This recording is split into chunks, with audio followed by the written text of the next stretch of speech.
I gotta tell you, I've been playing some pretty out there games recently, but this one is probably one of the strangest I've ever played so far. This is Torment, Tides of Numenera. This is a game that is sort of kind of like Pillars of Eternity, which I don't know if I've actually uploaded a video or not of, but in any case, I've definitely been playing it fairly often over the last couple days. Actually, I think I bought this game maybe about a couple weeks back, and I've been trying to get into it. This setting is so incredibly strange, mostly because of the premise. I think the premise of it is why I decided to buy it in the first place, where Numenera is actually the name of a tabletop game that this game was actually adapted from. And that tabletop game, it completely blows Warhammer 40k away. This game is set 1 billion years in the future, especially given, well, any other RPG setting, I suppose. So 1 billion years in the future, it's a world entirely unlike our own. Its own quirks, cultures, and even land masses and technologies. This is so incredibly... This is where I suppose you could have a whole lot of fun with the setting, given that it is so alien. Oh, I hope I didn't just like start like a romance subplot with that or something like that. Yeah, I'm going to do all this. So, because it takes place so far in the future, you can sort of apply Clarke's third law to all this, where eventually some technology becomes so advanced that it eventually turns into magic. And that is absolutely what this setting is. It's so far in the future that people just don't understand how entire civilizations work and technology actually works. What is this, by the way? Now. The dark sphere inhabits almost every socket in this obelisk and stretches towards the cavernous ceiling. No one else seems to be paying the odd structure any attention. Like most Numenera, it's simply here, and if it can't be used, it's treated as part of the scenery. The orbs gleam in the dim light as you lean towards it. Are they glass, jewels, eyes? This is what I also like, is that this game takes a lot more of a traditional RPG approach to things, where it's a lot of world building, a lot of actual character choice. And I got XP for doing that. Your finger barely grazes the glass before it displays an image of a furred creature touching the surface from the other side. Purple vines, threaded with veins of light, hang from the branches of the trees behind it. You lift your fingertip, and the darkness swallows the creature. The orb is opaque once more. The orb appears to reflect whatever action is performed in front of them. I can flip the orb off? Oh, that's awesome. Hum a little song. I would probably flip it off, but that seems to be going against the character I'm going with here. Nothing appears in any of the dark orbs. Instead, the whispers of many voices joined in song curls from the obelisk, so low that only you can hear it. I'm curious, what do I do if I flip it off? You make the most obscene gesture you could think of at the glass. A young woman with rainbow pupils appears in the glass, flicking her fingertips across her chin. She nods, grinning as if imagining your shock at her daring. What was that, in Italian or something like that? It's probably the closest hand gesture I can think of. Oh, this is how the Numenera should be used, alright, he says sourly, insulting people across time and space. Make an even ruder gesture. Yes.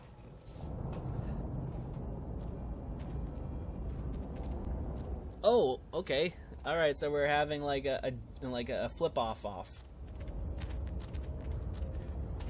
Wow, I even managed to offend the giant blob I got from my own mind. Alright, that's it. We're going to play this one safe here.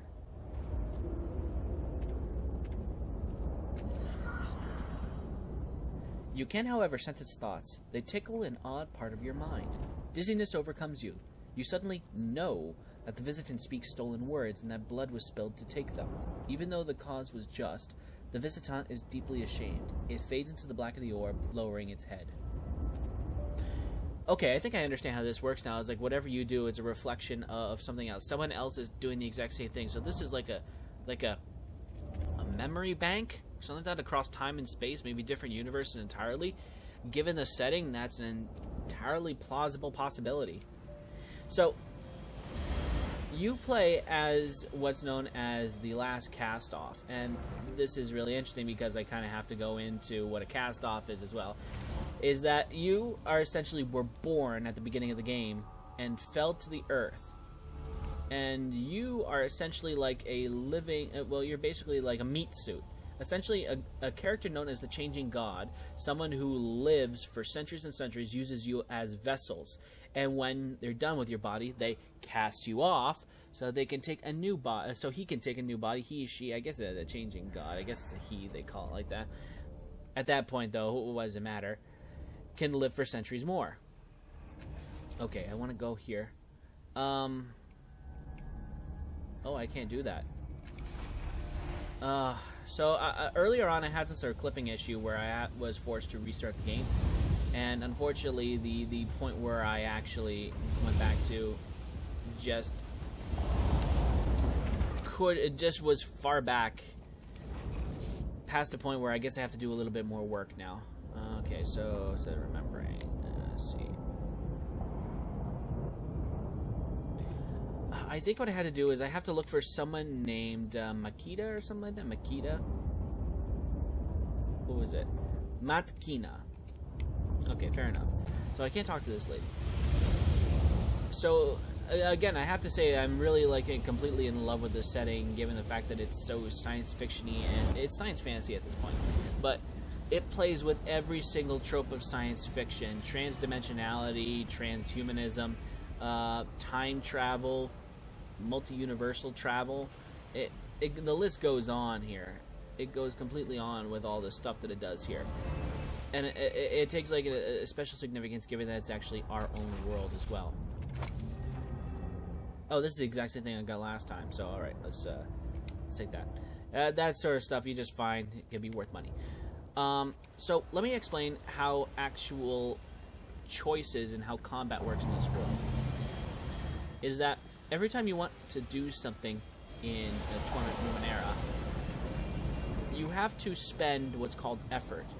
And depending on how you begin to create your character, that determines what your character does, and as a result, how much of each pool of effort that you have. So if you take a look at my character down there in the bottom left-hand corner, that's your character to last cast off. Which I'm actually quite disappointed that you actually can't customize this character. Given the fact that there is a heavy element of role-playing in this game, that you just can't do something like that. It's kind of disappointing that they just give you a character and you have to stick with it. It just goes against what Pillars of Eternity did. So anyways, you see those numbers there, 7, 0, and 13. Those represent your categories of either might, speed, and intellect. So all that stuff, it depends on what you want to do. So let's see if I can talk to this guy again. I know where I have to go. No, I don't want to talk to this guy again. Do I have the option? Changing God's Sanctuary. No, I don't want to do that. How did I find this?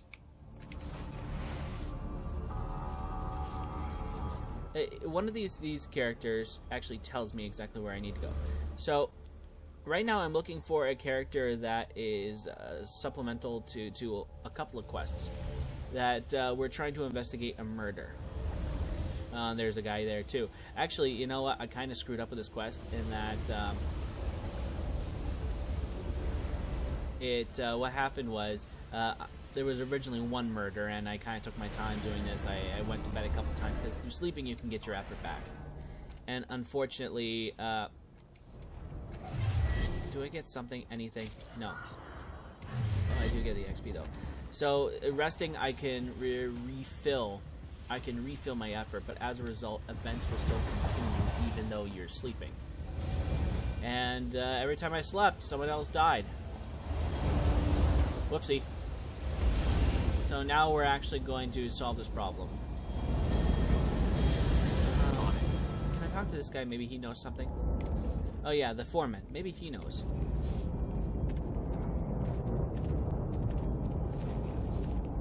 Let's see. Yeah, she wants to repair her temporal manipulation device. Planned on fiddling around in her past, no doubt.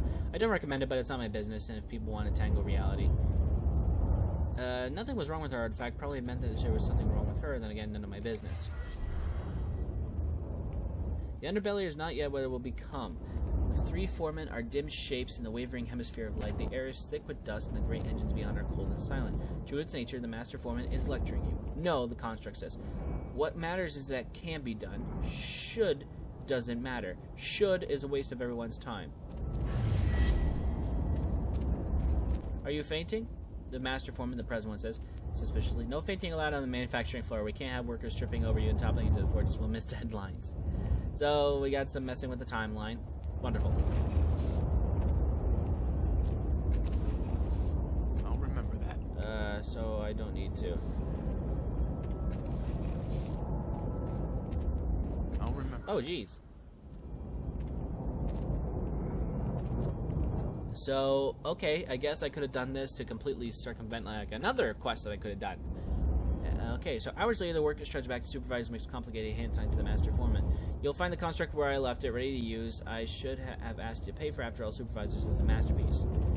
The eyes dim as it descends into deeper thought, but no, a deal's a deal. And I get an XP. Okay, awesome. I didn't expect that to work. But I know where I have to go, though.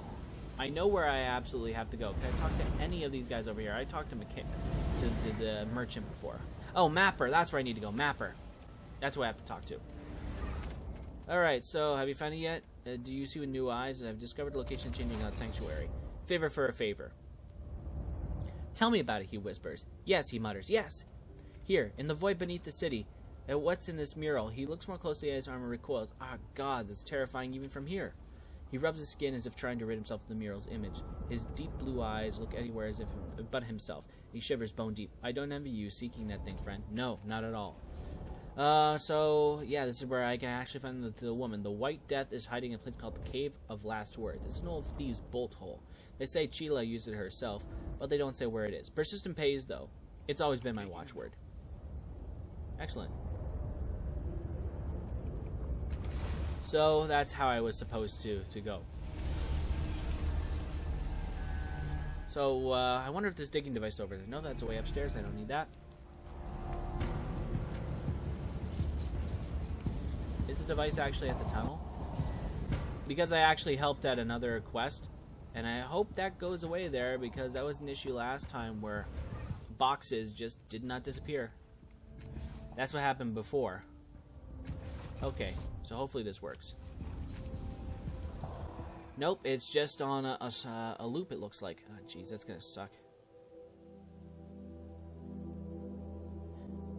I wonder if this is how the actual environments look. No, good, great. So this is where I'm supposed to go. The woman's skin is white, the color of alabaster or fresh ivory. Which is funny, actually, as a character. She actually stands out, as everybody so far has had pretty dark skin. Virtually all the NPCs. I don't know if that's a regional thing or anything like that, or it's the future. There are no more white people in the future. Whatever. In any case, this is a major point of the character. Ivory skin. Flat black eyes surrounded by her sharply pointed features stare coldly at you. She wears jet black hair cut straight at the shoulders. Her clothes are functional and drab. Her cloak is fastened by the necklaces of 5 canisters, each of a different shape. She turns a black device over and over in her hands. Where did you come from? Where'd you... Oh. How did you know where to find me? Her startled expression becomes a dark glower. A keen blade flickers to her fingers. You're sure it wasn't there a moment ago.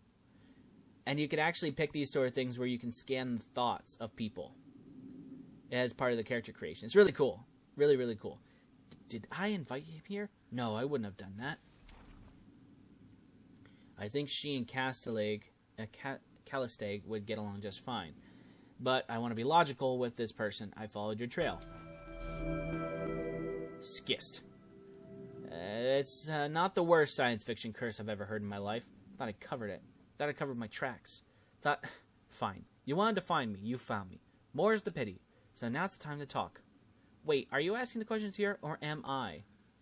And the morality system is a bit more complex than this one. A bit more complex than in your average game, where there isn't just good or bad decisions.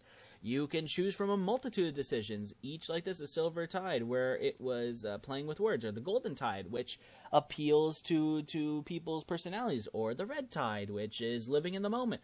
Blue tide, which is logical, but they all have positives and negatives, and people will react to your decisions in this game. Even dying. Yes, death is not permanent in this game. So, I'm going to tell the truth. I know who this woman is. She's a cast-off just like me. Ha! That bastard of a creator always finds a way to abandon us at the worst possible moment. Have you heard the story of Tuck or Inifir yet? You should.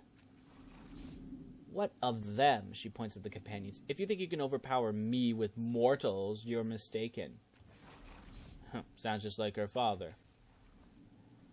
What did you say? You're trespassing in my home, you know. Coming with a cast-off makes you more suspicious, not the other way around.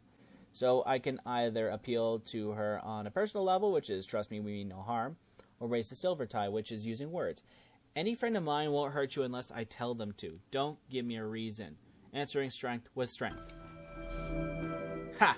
If I gave you a reason to hurt me, you'd be dead long before you realized I'd given it. But fine. She flicks her hand and the knife disappears. Disemboweling you would be a waste of time for me anyway. She turns back to her workbench and picks up the device again. Then she spits on the floor and scuffs it with her boot. All nervous energy. So, what do you want from me?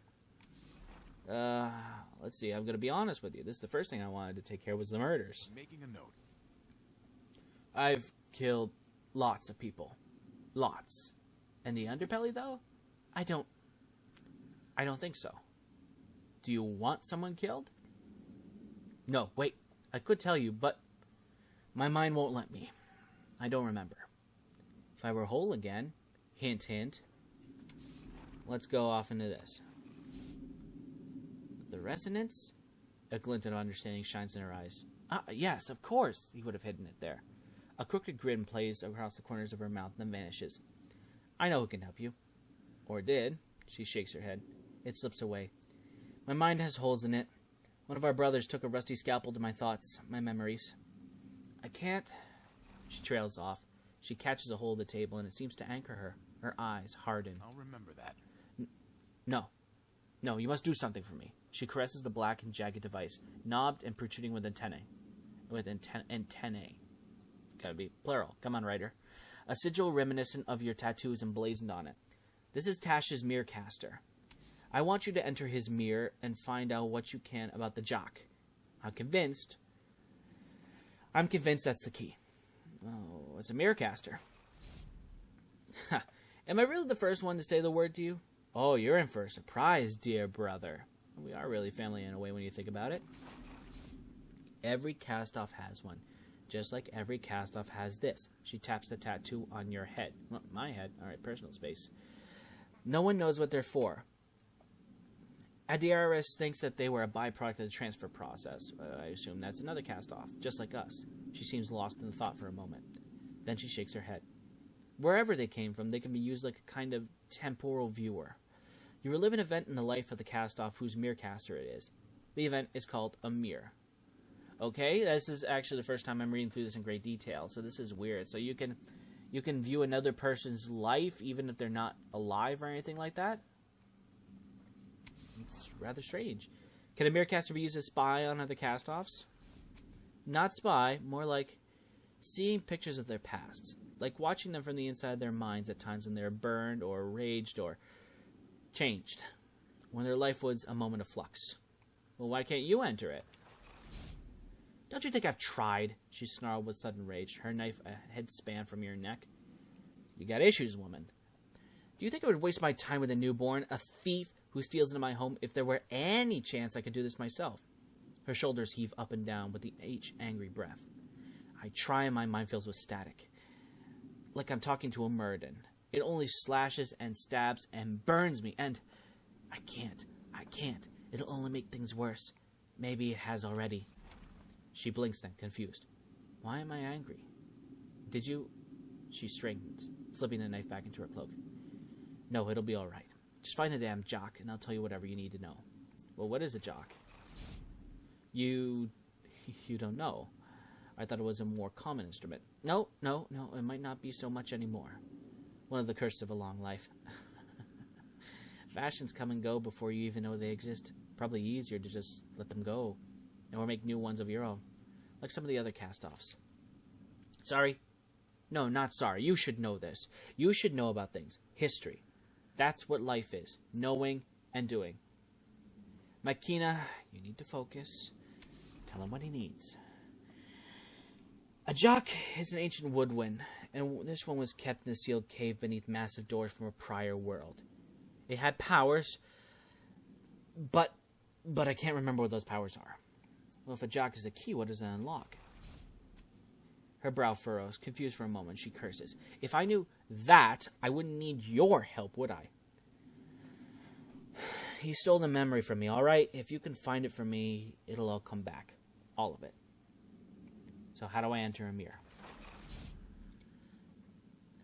Hold the mirror caster. You'll feel the tug immediately. Don't resist.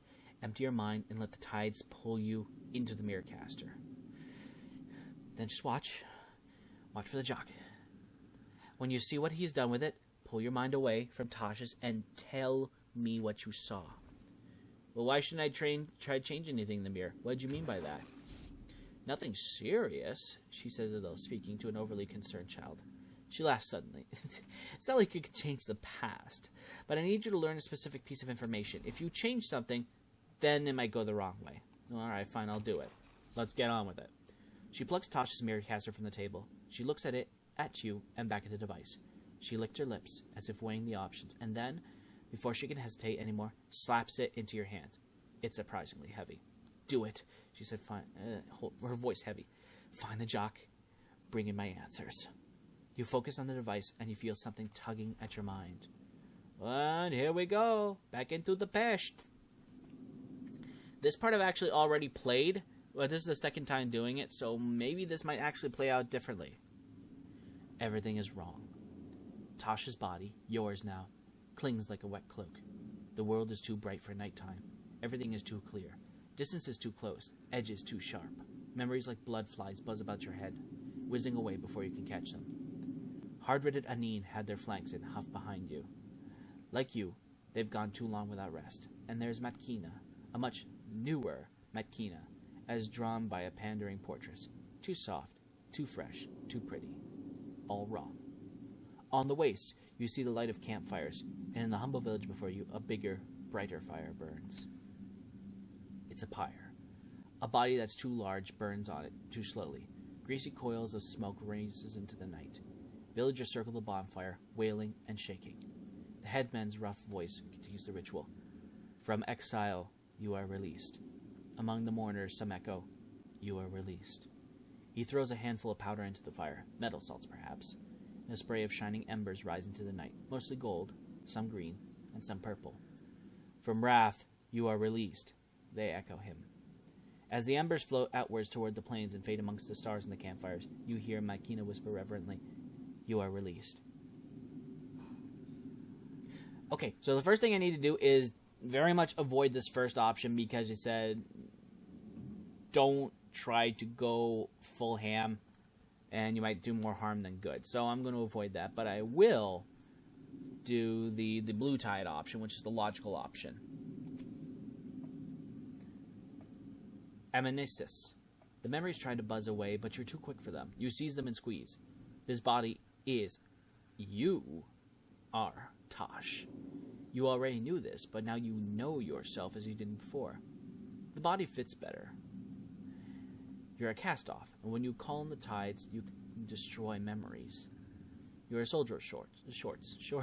You're a soldier of sorts, in service of the militia, under the command of Pajra Ken. You're a scout, Makina's spotter. You're snipers. Makina was a sniper. The two of you are not warriors. You're specialists. You're killers. But you're not here to kill. You're here to promise something to the villagers and to get an object. A flute of sorts. The jock.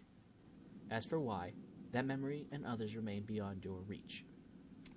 So I'm going to try to do a check right here. Stare at the distant campfire and try to see what they are. So here is what we have to do. This is our first action of the game. So depending on what class you are, you're going to have different attributes. So because I am the mage class, the nano, which is more supposed to affect what type of attack you do, also affects your intellect. So when you're trying to reason, you're going to be using part of your intellect pool. So it looks like the core chance of me passing this is 40%. I failed last time. So I can add more effort, which drains my pool ever so slightly, but means that eventually I can get a 100% check on this. So 80%, that's mostly a pass. But you know what the hell, let's do it. And in addition, I can actually get a critical success if I roll this correctly, which means that I can actually get all that effort back, but that's pretty rare. Success. You squint your unnatural eyes and focus on the pyre, the village, and everything else as it fades away. At last, the blurry campfire results in something crisper. You see the faint shadows of men around them, men in long coats and broad hats, painstakingly cleaning their jezzails and daggers. There are perhaps 100 of them. Makina sees you staring and grunts. Sand Knights from her tone. It's obvious that they're no friends of hers or yours. So again, I'm going to avoid that to try to tell him, oh, I'm in the past, I'm a time traveler, sort of thing. So, let's see, what's going on? Makina answers out, looking your way. Her eyes are locked in the fire and the flesh inside it. It's what they do when one of the hill people dies. Never a burial, always upward. Plains people like me, we can bring kindling and weep, but we're forbidden to join the chant. After a pause, she adds, I never got used to the smell of it. Even when they burn juniper or balsam. It's worse at the end. She shrugs. When it's done, there's no more wailing. For them, it really is a release. She looks thoughtful, but says no more. Barge into the ritual. No way, man. I'm staying out of this one. As the body burns and the mourners chant, you wait in the shadows at the edge of the village. At last, the corpse is consumed and the headsman gives a final cry. To the distant dark, you are released. The villagers echo him, then drift away, leaving him alone alongside the smoldering pyre. Makina, with a hiss of a gesture, leads you over. He sniffs the air at the sound of your approach, and with a broad smile calls out, Tina! His eyes are large, milky marbles. He puts hands on her shoulders. You return in unpleasant times. She touches his cheek. I return because the times are unpleasant, Neng. Without another word, the three of you leave from the fire, enter Neng's dark hut. Neng's home is humble and small, hardly furnished and wholly undecorated. On entering, he lowers his weary bulk onto a hassock and gestures towards similar cushions for you and Makina and begins without preamble. They hung him from an old tree. Old Gareb took their daggers to him, called it pruning. Blind to others' expressions, he's become oblivious to his own, and he now wears his pain and anger nakedly. With a grunt, he continues. They sent him home by skimmer, along with the compact they made to the plains people. He waves at the crumpled sheet of paper on the floor. Tick read it to me. They promised to put an end to our menace, Kina. He shakes his head. Why? We've always paid the blood price. For whatever harm we've done, you know that. They know that. Yes, Makina says softly, but the Sand Knights won't take shins. You know that. He grunts. The militia is here to help Neng. You are who we stand for. The small, the threatened, the hunted. That's who we are too. She takes his hand. Come away. If you tell the knights you're going, they won't force a fight. They'll have bigger battles ahead of them, believe me. This is our place. Our place, Kida.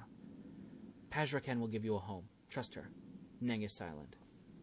I asked what happened to his eyes before, and that was a little rude, I think.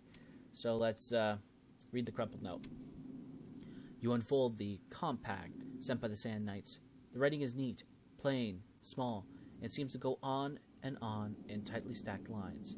In essence, it is a vow to safeguard the villages and towns of the Verzulian Waste from the menace and Klon village. The knights promise that they will undertake steps to assure that the killers in Klon village never harm anyone ever again. Extermination is never mentioned, merely implied. Beneath the knight marshal's chops are signatures for various burghers, mayors, and elders of towns and villages on the waste. The knights ask nothing in return for them. The signatures vow nothing. They merely endorse, justifying whatever the knights undertake.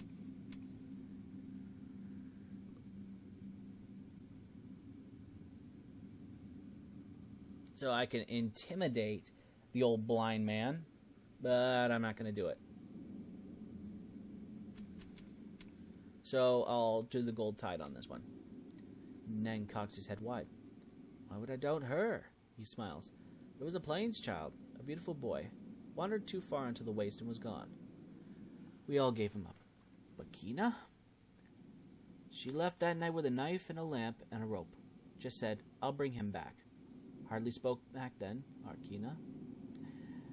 Made things easier. Weeks later, she comes back and the boy's riding her shoulders, a string of Chirag heads dragging behind her. He fixes his blind eyes upon you. When she speaks, I trust. But even if Pajraken sets land aside from us, we can't just leave. It's not so simple.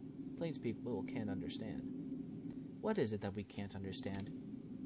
For a long moment, Neng returns his blind gaze back and forth between you and Matkina. What it means to be a hill person, he says at last. What it's like to wrap yourself in chains every day, he sighs. But maybe I'm an old fool. You're not the Kino who left, and maybe you, stranger. You're soldiers. Maybe you've started to understand what it's like to hold yourself back. Makina's answer is sharp. Neng, all my life I've had to restrain myself. But not in the militia. It's freedom, Neng. The freedom of knowing that what you're doing is right, so you don't need to hold back. The old man shrugs. Then I was right. You can't understand. Well, have you ever been anywhere except this village? It's not exactly paradise. No, Neng answers. No, it is not paradise, and no, I've never left. As I said, it's not so simple. He scratches at his chin and seems about to say more, but checks himself, for he erects himself. And after a moment, he does speak, but it seems as if he's changed the subject. Years ago, a peddler passed through Colne Village, selling moving pictures of cities he had seen, the teeming harbor of Sagas Cliffs, and the spires of Zarkar, the glittering oasis of Mora Julios. But among all those places, there were none that would be home. He shrugs. But you're surely right that there's no worse than these rocks. Neng, there are 100 Sand Knights camped here in a few hours' ride from here. You need to make a decision. Neng slowly nods. You're right, of course. Even if you got the manners of a marauder. After a minute, he turns his blind eyes to Makina. But we can't go without the jock. The what? Makina asked. Up the hill behind the gate. The cave's been sealed for generations. Inside is the jock. It's what helps us get through our worst instincts inside. If we leave its song, he trails off, gesturing to the pyre outside. After a pause, he leans in, whispers in Makina's ear. Now, he says, you alone of the plains people know how to open the gate. You work your way up to the terraced hillside, leaving Neng to make his case to his people. In the distance, you see that the Sand Knights are on the move, riding hard towards Colne Village. Colne Village. Jeez, Murphy. Neng will need to make his case to them, too. When you arrive at the cave and its huge, ancient gateway, Makina shakes her head. For years I wondered about this, she says. The hill people tell a fable that the first men and women came out of here. They said the gate would open only when it was time for people to disappear. She shrugs. One way to keep kids from poking around disturbing the jock, I guess. Something she said stirs in your mind. And when your memories jingle like a wind chime, I'm going to try to dredge up that memory. Success! At once, the glaring light shines over your mission, as painful as it is revealing. You're not here to help Paj Raken save Colne Village. You're here to help Paj destroy it. She knew the villager's secret, knew about the jock. Most importantly, she knew about the Sand Knights and how they would come. Knew about their compact. The plan isn't to take the villagers out of the Knight's way. In fact, it depends on causing the very battle Makina promised would be averted. When the Knights arrive, Paj will destroy the jock, forcing the hill people into their feral state, unleashing them upon the Knights, weakening one of the malicious foes. And Paj is coming in person to see that it all goes right. What exactly are these hill people, Makina? My family. Makina sighs and taps her foot impatiently, impatient with herself, it seems, because she soon rushes forward. An Aeon priest named them Teratomorphs. They don't use that name or any other. They've lived here on this hill for ages. They protect any plains people who sought shelter in Colne Village. She swallows, closing her eyes, making a decision. They're not human. Sometimes they change, go wild. Usually it happens to the young. The old people in the village call it skin changing, and they call the hill people monsters. She shakes her head. It passes and they change back, but sometimes they leave the village and never turn back. They lose control, and people get hurt. With a protective edge in her voice, she finishes, family. That's what they are. Family. People. Makina, we can't open the gate. Paj Raken is planning to destroy the jock and with it the entire village. You hurriedly relate your memory of Paj's plot, and now she and an armed band will be waiting to take the jock and destroy it, in order to unleash the Teratomorphs upon the Sand Knights, in a living trap. At a certain level, the betrayal is so audacious, the plot so callous, that it's unbelievable. And at first, Makina is incredulous, but then her face hardens. Something's changing you, Tosh, for the better. You care. She takes her hand. Thank you. Then she scans the horizon for Paj. And so do you, but there's no sign of her. We need to get as far away as we can, she says decisively. Drop Paj off, buy Nang time to negotiate with the Sand Knights, and keep them from the Jock. You're barely 100 meters up the hillside, and before a deafening shriek fills the air, and 7 people seem to drop out of the sky. One of them is a woman, who you know immediately to be Paj Raken. The others must be her bodyguard, tattooed cast-offs with drab armor, mismatched weapons, and the languid readiness of predators. Despite the surroundings, Makina flings a knife before they even hit the ground, and it slips between the plates in one glaive's armor. She's throwing another when a beam of light envelops her, trapping her in a field of energy. As Makina thrashes about, the air attention is clearly focused on her, giving you an opening as might be. Run for your life. No way. Attack them before they can hurt Makina and try to reason with them. You barely have a chance to open your mouth before one of the bodyguards steps forward with a preternatural speed and buries her fist in your gut. As you fall to your knees, she tops it off with a kick to the face.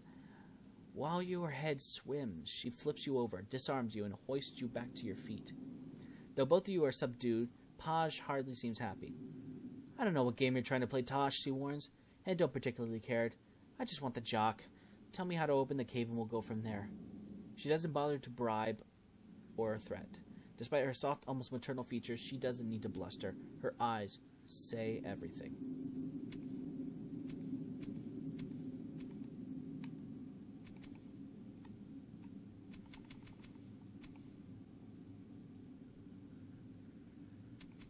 What do I do here?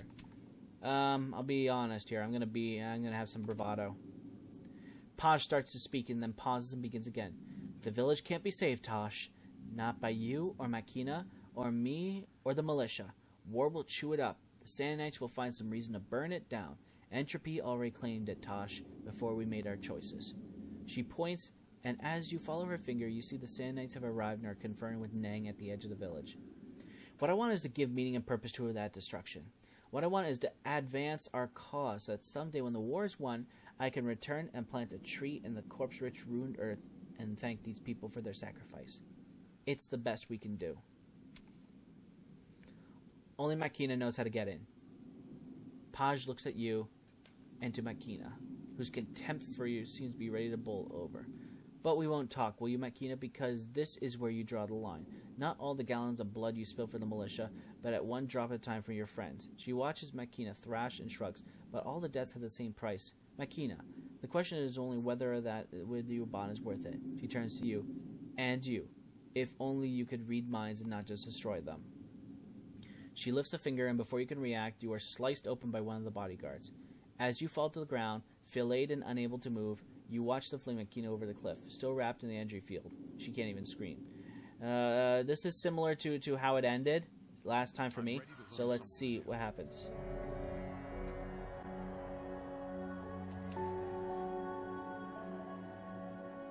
What did you do? I remember Tosh cutting me. I see the holes in my mind. I remember him forcing me to the ground, tearing out my history with his tides. But I have other memories now. They're real.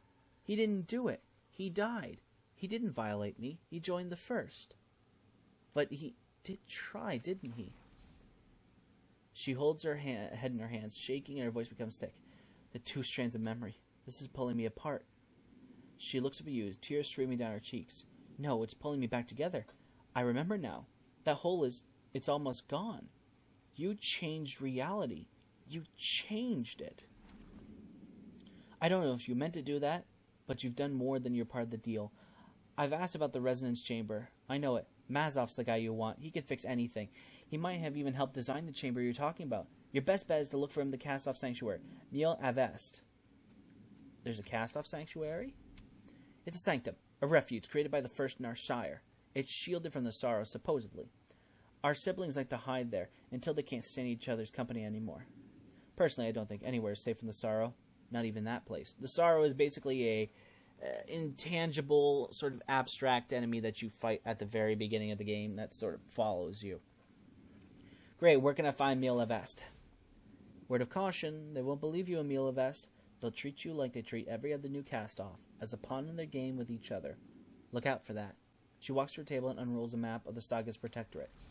You're not going to find it by walking there. The entrance is a secret that is only known to our kind. Here, she points at a spot of the map, many kilometers to the northeast of Saga's cliffs. The Valley of Dead Heroes. There's a hidden portal in the necropolis. Also, memorize this. This is probably a hint to people. She writes the numbers 3431 down on a slip of paper and holds it in front of your eyes for several seconds, then crumples it in her hand. It's a code. It'll make sense when you get to the necropolis. You'll need an airship to get to the valley. The ladder over there leads up to the caravanserai. You should be able to hire a ship there without too much difficulty. Thank you and farewell. I know that... actually, let me see if I can... find some closure to this quest here. I'm investigating the murders. Who said that? Him? She jerks a finger at Tiber. I hope you're not taking a forensic advice from this gallow glass. I know his reputation, if not his person. I wouldn't trust him. I have no idea what I've done to offend such an estimable person, loftily. And I made no such suggestion. I'm just simply accompanying my friend here. Out of the goodness of your heart? What I've heard about you, that seems unlikely. I'll remember that. I haven't killed anyone in the Underbelly for years. There's no money in it. No fear. I've got a style, a reputation to maintain. She pauses. But if you found any clues at the scene, let me know. I admit I'm curious as to who would do a job. In which case I already know what the clues are, because I did a search up earlier, which is a triangle with a bleeding eye, and another triangle breaking the circle from the right. Remember that. The Children of the Endless Gate. A splinter sect of the Dendra Uhur. Both of them gifts to the world from our beloved siblings. The Dendra are mostly harmless, disgusting as they are, worthless as their creator is. They have a chapel in the Underbelly. Go talk to them about it. So I'm just going to run through these ones pretty quick. I already know what these are.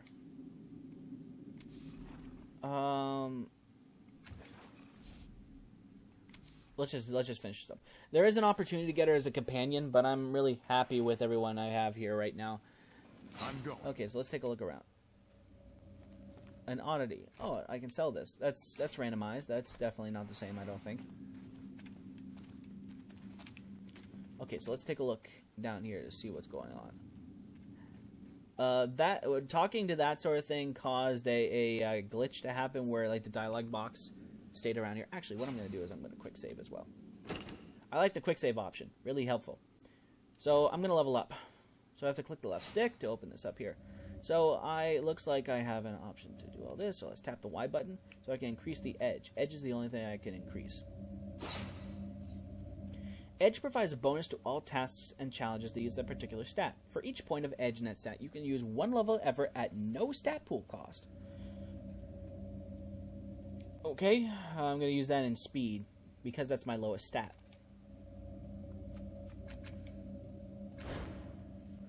Okay, I've reached Tier 2, so Level 2. You have unlocked Deal Master and Inspiring Presence.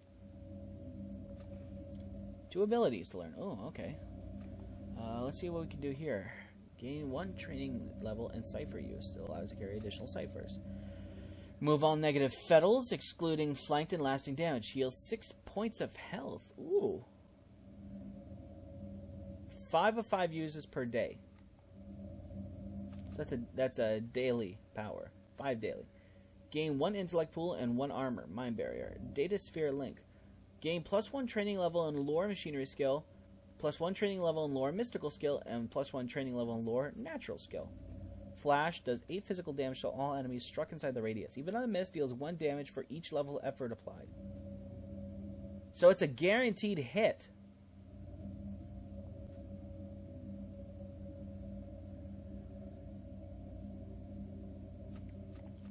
I think that's one I want to do. Quantum Step. Teleport 1 ally to a point within range. Targeting eye. Gain 15% increase on esoteric attacks. Energize. I'm going to take Flash and Everate. Because healing is definitely useful to me. Okay, that's it. I've leveled up.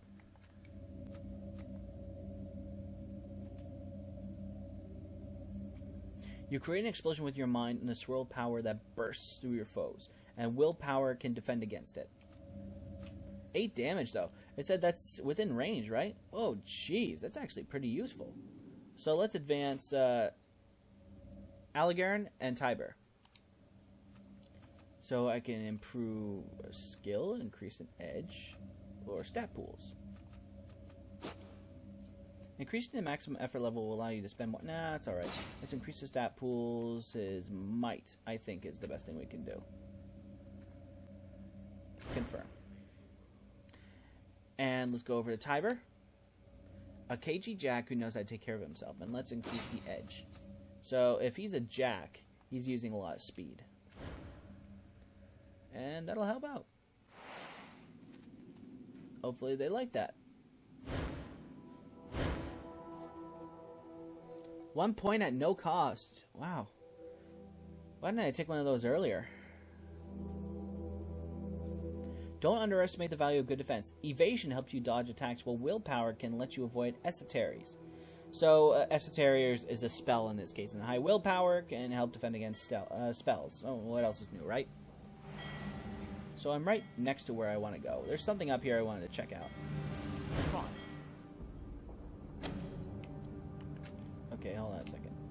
So the blob doesn't have a whole lot of chance there, but Tiber has a good shot of doing it. Oh, he has like 2 free uses. Wow. Okay, let's go up there. Easy. So he's got 2 free uses. Very good. So we go up here.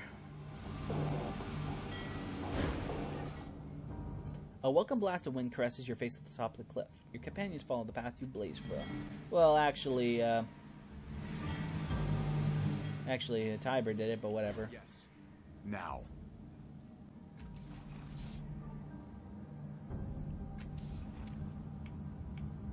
We have to study the interface. Who's got a better shot of doing this? 80%. No! For God's sake, let's try that again. Wow, why didn't I do that? That's a nearly certain pass. The circle is likely a place to put one's hand or face. And you determine this how? Probably the former, since the heat from the dome might burn your face. Presumably, someone with the proper authority could open the dome by using a holographic bar on the side as a sort of latch. The symbols around the circle are unfamiliar, suggesting the installation is very old, perhaps predating the truth. I still don't know what the truth is, though. And then again, I don't know what a lot of this game is. I don't know if this game requires you to have a heavy basing in Numenera in the first place, or it really doesn't matter because the game takes place a billion years in the future, and you wouldn't know anyway, so it can get away with using mumbo-jumbo like that.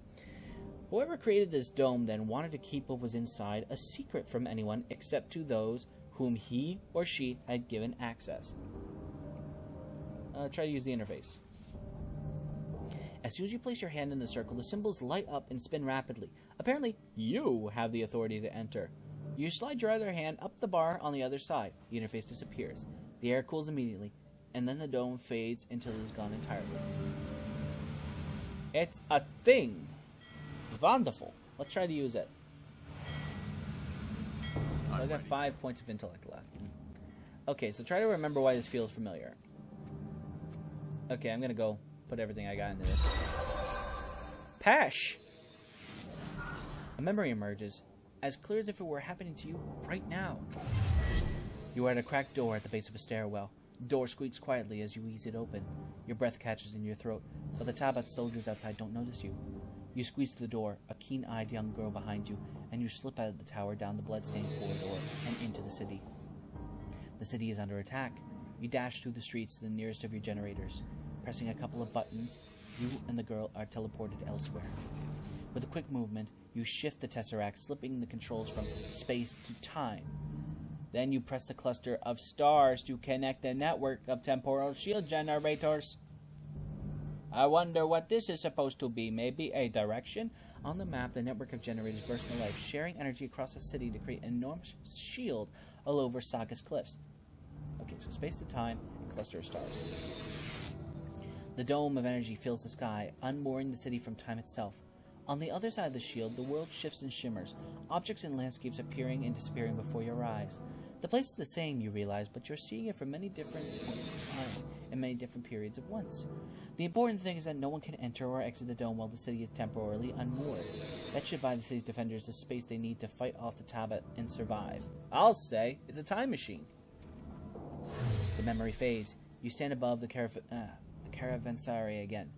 The interface is the same as the one from your memory, but you understand is what some of these controls do. Okay, so the first thing I need to do is move from space to time.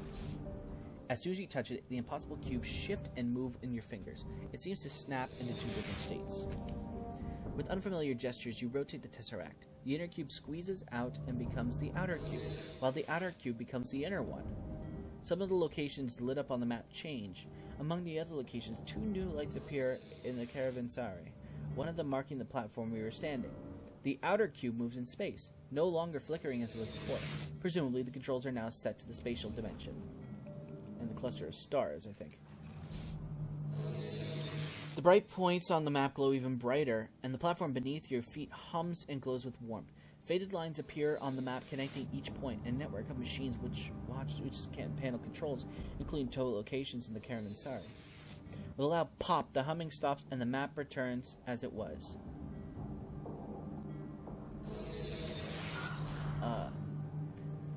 I don't know exactly what that did. That did something. I don't know what, though. Let's go. Aha! I passed. Alright, awesome. After studying the text for several minutes, you begin to see, or perhaps simply remember, patterns in the words. In a flash, the purpose of the device becomes clear. This is an omniscope, a device used to view locations from afar. The large alien symbol is actually an inhuman handprint. The longer list next to it is a set of location names, and a shorter list denotes the range of time. How far back in time the omniscope should look. You discover that you can actually read them all. Look at the list of locations. There are 8 locations listed. All of them are within or near Saga's cliffs. Selecting one will presumably shift the omniscope to look in that direction. Caravanserai is currently selected. Select the Reef of Fallen Worlds. You touch the name and it glows brighter than the others. Far above you, the omniscope shifts to a new position. Approximate times. There are 3 numbers here representing the rough time frame, perhaps days, months, or years. The numbers are strange, but you're fairly certain you understand their meaning. Selecting one will presumably direct the omniscope to look at that time frame. The current selection is 1, which will take to mean the present. Select 128. Let's go to recent past first. You touch the number and it glows brighter than the others. The machine's humming changes in timbre. So, I think I gotta use both these in concert.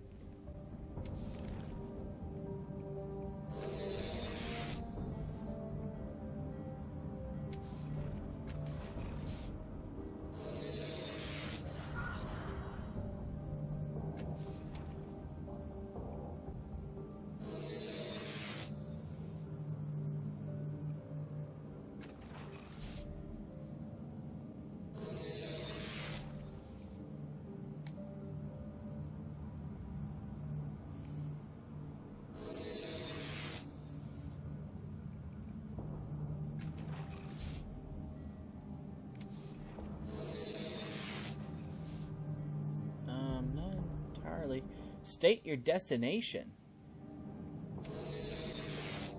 Oh, it's a teleporter.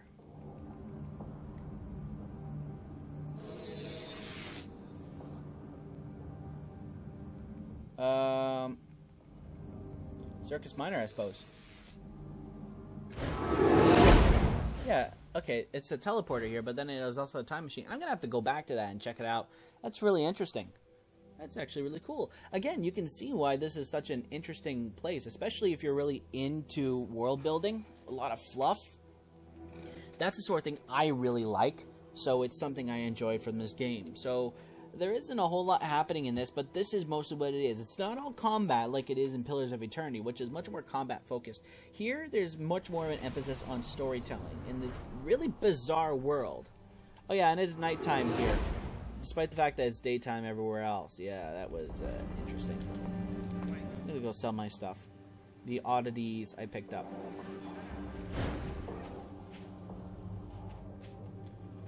Strangest thing I've ever seen. Oh well, we can't let a little darkness stop the wheel of commerce, can we? Welcome back. How can I help you?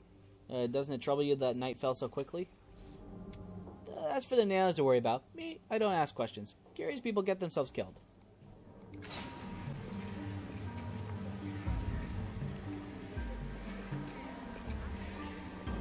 Oh, yeah, I definitely want to do that. Let's see, Fog of War. Can I sell that? Sell. Sell some oddity as well. The Father Teller. The small polished disc looks like a handheld mirror, but anyone who looks into it sees the image of their father, or the species equivalent, looking back at them, mirroring their every move. When you hold it, though, all you see is your own face. Telling. Let's see what else we can sell. The jelly thing here. It has sweet blue jelly. So basically I found like a blue honeycomb. Whatever. I'm gonna sell it though. The cash really helps. The 6-fingered glove. The earplugs. When you insert this set of plugs into your ears, you can suddenly hear through the ears of another being. Pulling out the earplugs and reinserting them into your ears links you to a different individual. Overheard speeches be completely incomprehensible and alien each time, so the target individuals are probably distant in space or time. Or both. Well, let's say they're going to be sold, that much is certain. Let's see, is there anything that I can do here I didn't have before? I think everything else here is completely inadequate. Let's see, 4 energy damage plus 3 damage per effort applied, max 12. This is max 5 physical damage. So, what I got right now, the Sting Charge is the better weapon. This handgun / rifle thing, that is the better weapon. Let's see, what is everyone else equipped with? The Blob. How much I can do there. This does 8-fingered mace. Algern is a nano, isn't he? So, geez, I probably should give him something that's a lot better than that. I think he had a mace with him, so that's what we're gonna do with him. And the quick ice axe. That's I don't think this is what the weapon he's trained for, so I'm gonna switch this out later. That's all right. We're gonna do that. So we got quite a little bit of money now. Last thing I'm going to go do here is to do the Dendro Hor. Actually, I'm going to use the items. So I'm going to use that Fresh Vapors to give me the intellect points back. Really, really useful. Where's the entrance to the underbelly here? That's where I got to go.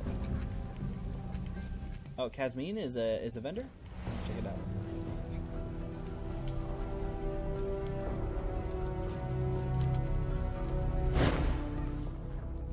You have any supplies you could share with me? Share? Oh dear, we're a small group and not wealthy.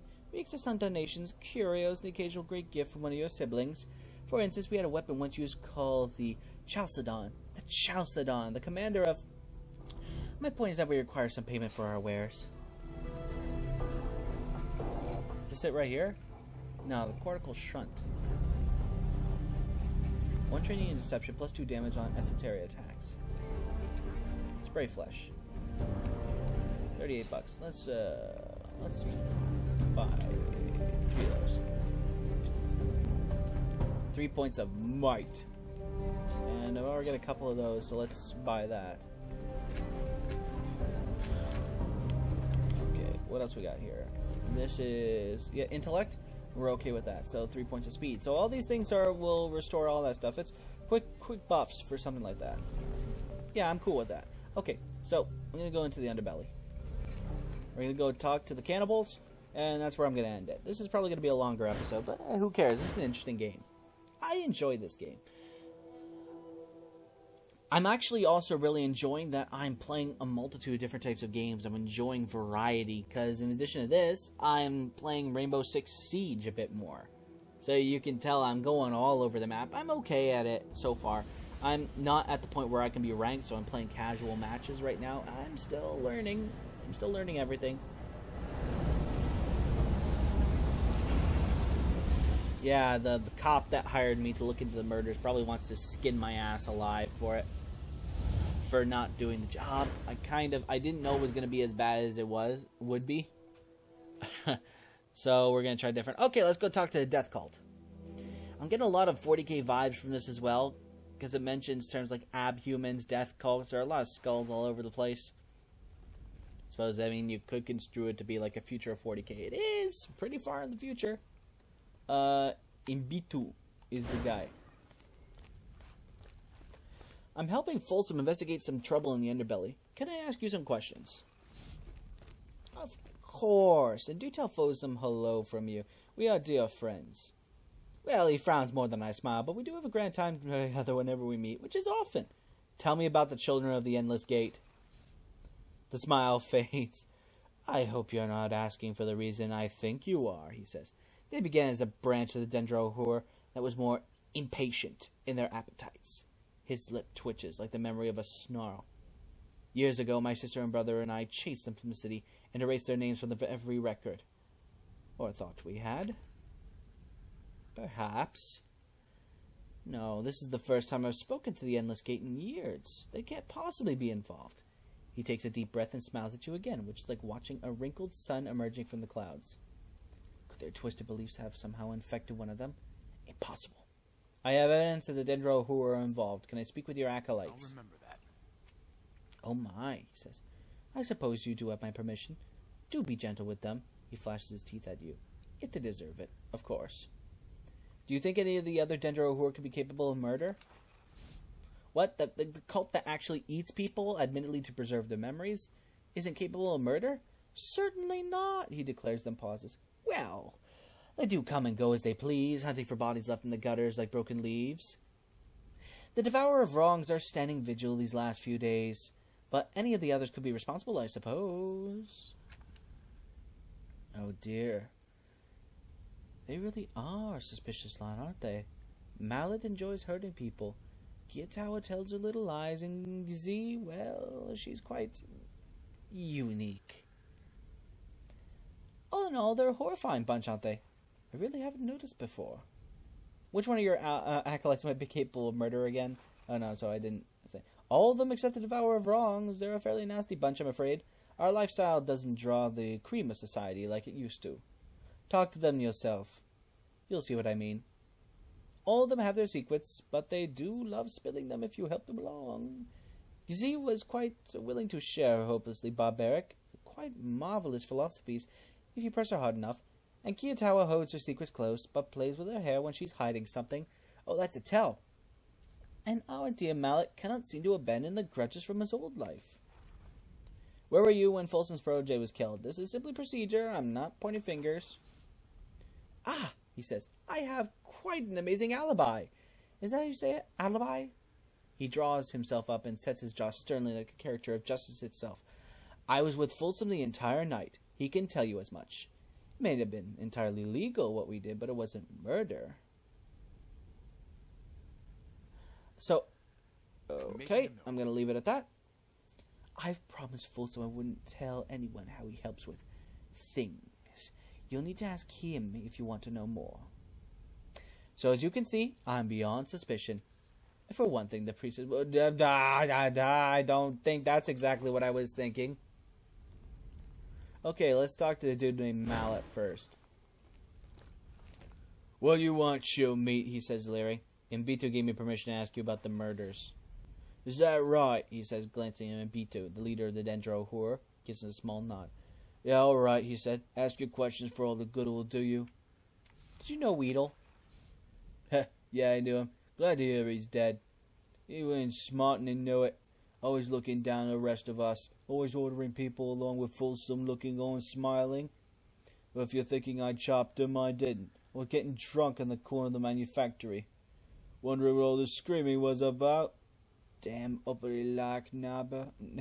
Oh, I should have been Folsom's man, not him. You know who you should ask? Kiatawa. I saw her hunched over the corpse in the alley all by herself. Doesn't matter what the meat is, people who eat their own always got something to hide. And Z's on the one to watch too. She ain't like you and me. She's a mutant and not one of the nicer ones. And everyone eats on their own. Everyone's got something to hide.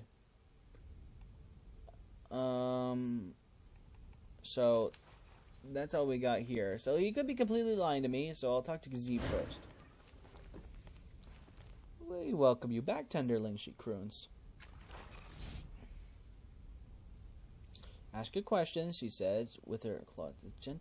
Stroking the back of her hand with her claws. Even this gentle motion draws blood. Murder? How could it be murder with no body? What do you know of the murders? Oh, tenderling. Use the wrong word over and over. There is no murder if there is no body. This was... She uses a word you do not recognize. A gruesome combination of clicking teeth and growling consonants. And so nothing was lost. My journal. That's a little suspicious. We do not know who is responsible, she says. Kiyatawa and Mallet sneak about during the night and swallow their secrets. They are Dendro and serve their power and hunger. No one to honor the dead. Not for, she uses the word again. They're not capable of such kindness. What is the word you use to describe murder? Word? Oh yes, your language does not have the word, so we use our own. We know of murder, of course. To leave a body to rot is to say the soul inside is not worth keeping. This we punish. This decision is not for anyone to make. The word we speak of is the opposite. On my world, when one of us dies or is killed, we eat the flesh and take their souls into our body. We feel the light of each of them reach our corners. They become we. Do you understand? I see. You only think it's a murder if the murderer doesn't eat the entire body.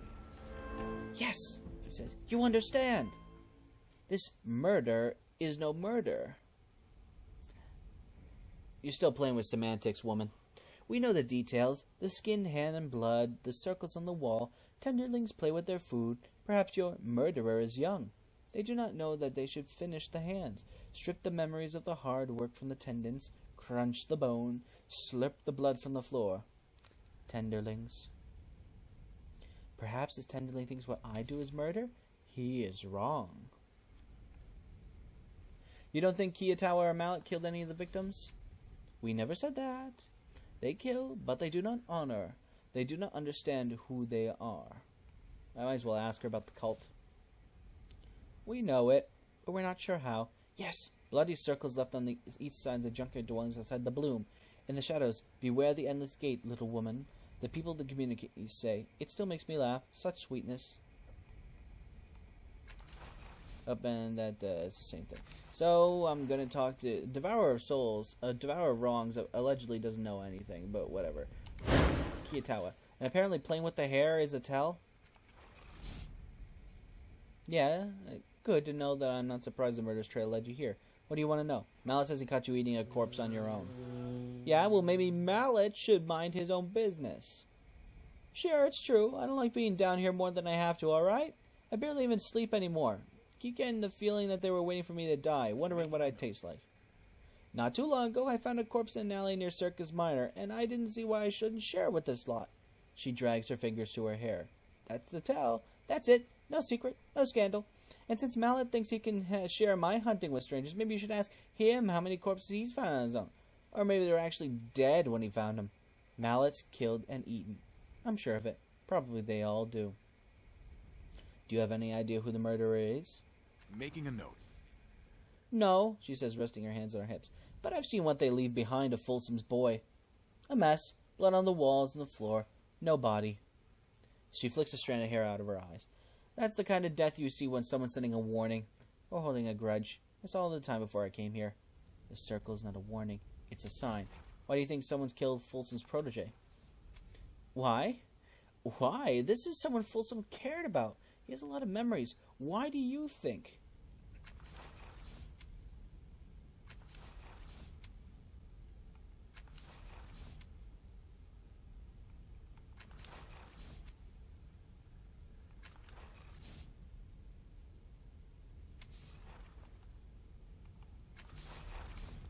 I'm still going to talk to this guy down here.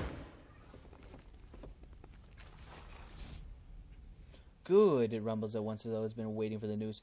I would have the murderer caught and caught quickly. It angers me that all this transpired when I was attending to Reese. I assume you are here because of one of the Dendro who are suspected of being the murderer. I will tell you what I know. I have known Imbitu through many minds. He is subtle, clever, and untrustworthy. He is also no murderer. That leaves the other three. They're all capable of the crime. Mallet is ambitious and desires revenge. Kiyatawa sneaks, plots, and keeps secrets. Z is not human, does not define murder as we do. Talk to them. Search for holes in their stories. These will lead you to the truth.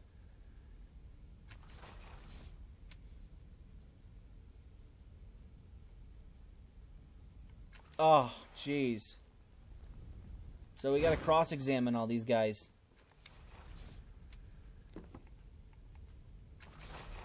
So, Children of the Endless Gate. Let's see.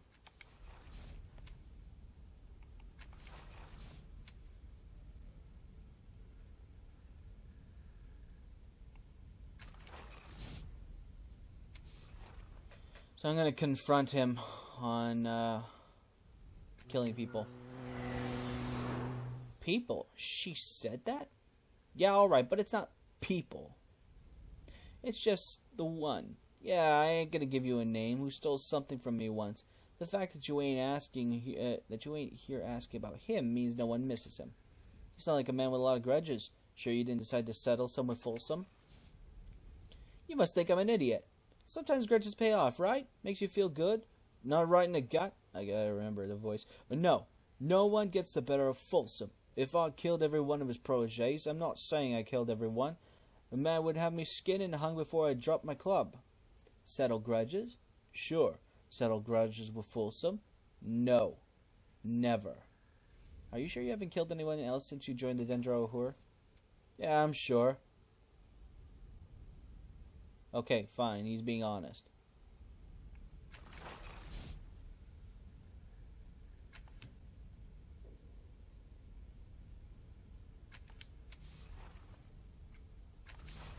He's being honest with me there. Since he doesn't want to settle anything with Folsom.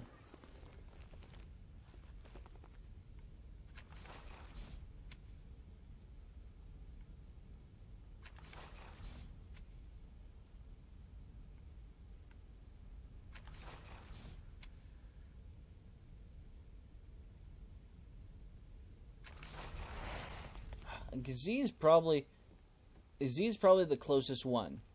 That I'm sure. So it's time to go and cross-examine. This really is going to be a long episode. Oh, geez. But I'm not ashamed of it.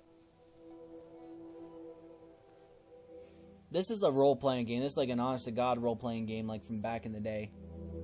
So, he said that he was getting drunk. Mallet said he was getting drunk in a bar near the workstation there.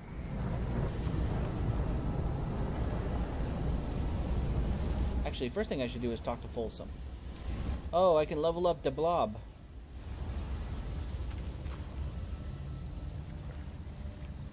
Down there. So, we know about his little escapades. Yeah, okay, he's ready to tear my ass apart here. Imbitu says that he was with you when the first murder occurred. Is this true? Yes, he says. He doesn't elaborate. I discovered the Children of the Endless Gate may be involved with Guido's murder. Interesting. Imbitu told me that the group had been crushed long ago. I would count as a favor if you continue your investigation. Speak with Imbitu and his acolytes. Imbitu called the sect an infection once. Perhaps they have relapsed. Okay, so we are making a little progress with the investigation.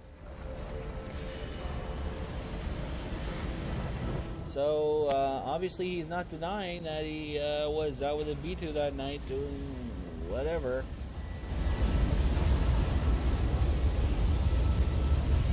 I'm going to speak to Mekala. Nope. Nope, that's not it. Let's see, where there's a bar or something like that. The factory, lab. I don't know what to do here. Fuck the mapper, just in case.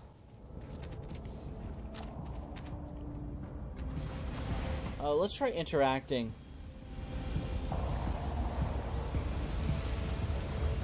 I'm gonna try interacting with the blood pools again, see if there's anything different.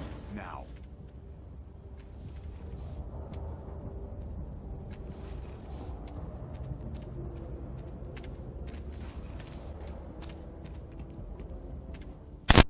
Shit, sorry. Didn't mean to do that.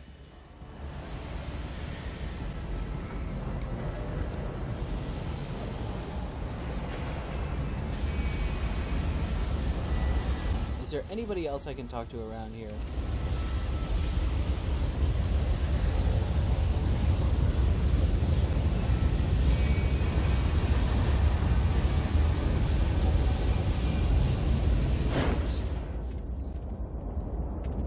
Have you seen any Dendro who are in the manufactory lately? What does that have to do with anything? The construct roars. Am I supposed to take stock of every human that stumbles aimlessly across my floor? Ah yes, I did see one. As a matter of fact, a large male was lounging under one of the pipes, drinking and slobbering on himself. Then, he slept right through all that shrieking about a murder. Barely even woke up to vomit on himself. Well, I guess we know that Mallet's been excluded. Because at what point does, why does the machine have to lie? So, Mallet's alibi is airtight, and B2's alibi is airtight. That only leaves 2 other people.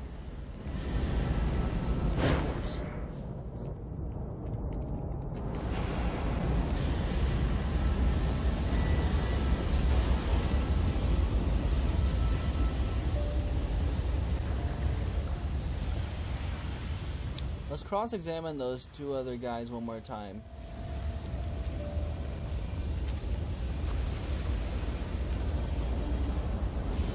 Is there anything else? Can I talk to the guy who owns the meat shack?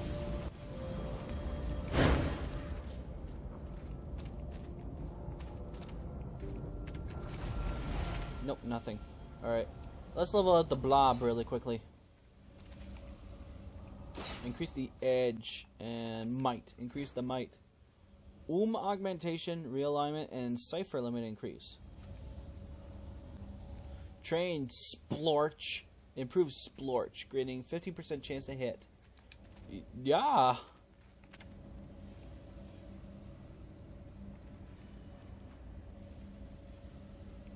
Is Splorch a ranged weapon?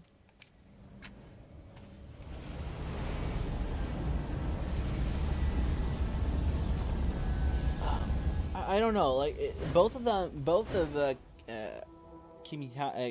Kimtada seems like she's got a pretty good reason because she seems like she has something to hide. However, Zeet doesn't seem to think of it as actually murder. So let's talk to Kiyatawa.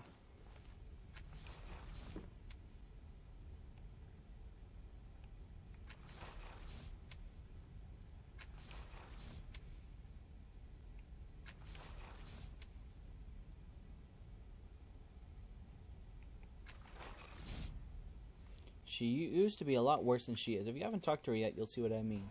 Maybe all those corpses she's eating on her own are bringing sagas into her head. Civilizing her, maybe. That just means she's a predator.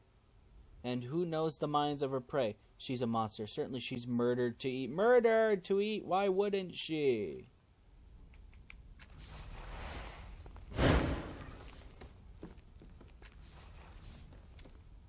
Okay. How many bodies have you been eaten again? And it says, many. But many of them were before we came here through the portal.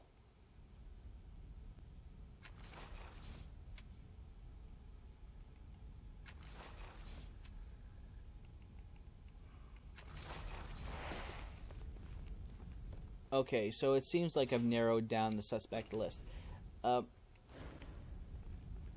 Everyone seems to point to Z being the murderer, because Kiyatawa actually uses murder to describe it. Mallet's alibi is airtight, and so is B2's as well, because Fulsa backs it up. And let's see, Devourer of Wrongs, anything else to say? No, nothing else.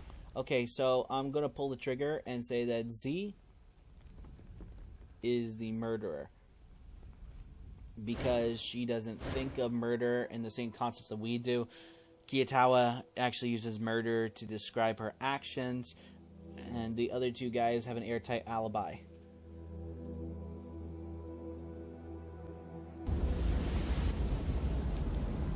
What if I'm completely wrong, though, and there's an option suspected devourer of wrongs? Completely out of left field.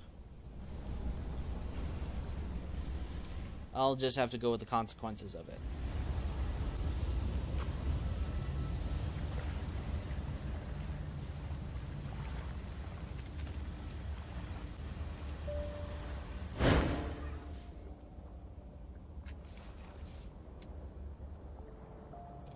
Okay, Z, I think that's what it is.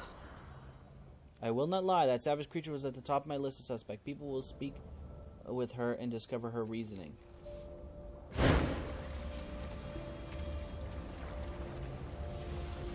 I think that's her.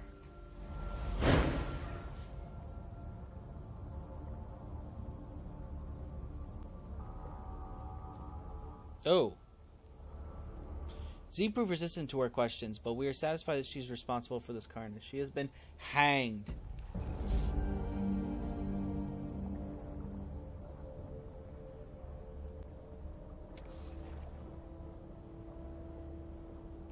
There should have at least been a trial.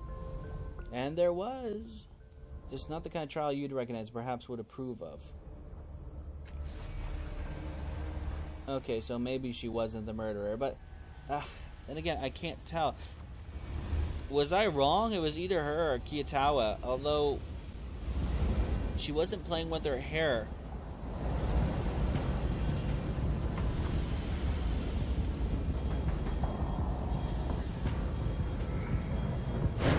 Let's go back and see what the reactions of everyone was.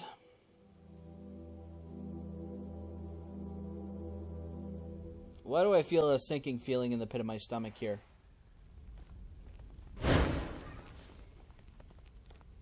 Nope, no one's reacting to that. Let's talk to Imbitu. Good news, Folsom's people burst near not long ago and hauled your suspect away. Justice has been done, I hope. I do hope you were certain that you didn't just guess.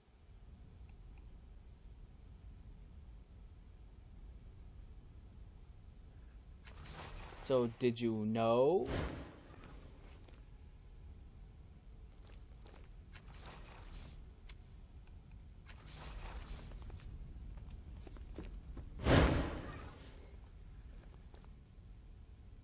What's bothering you?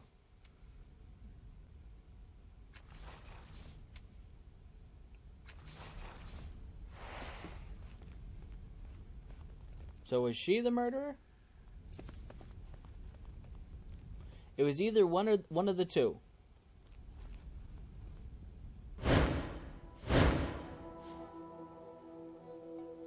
Maybe I chose wrong for all I know.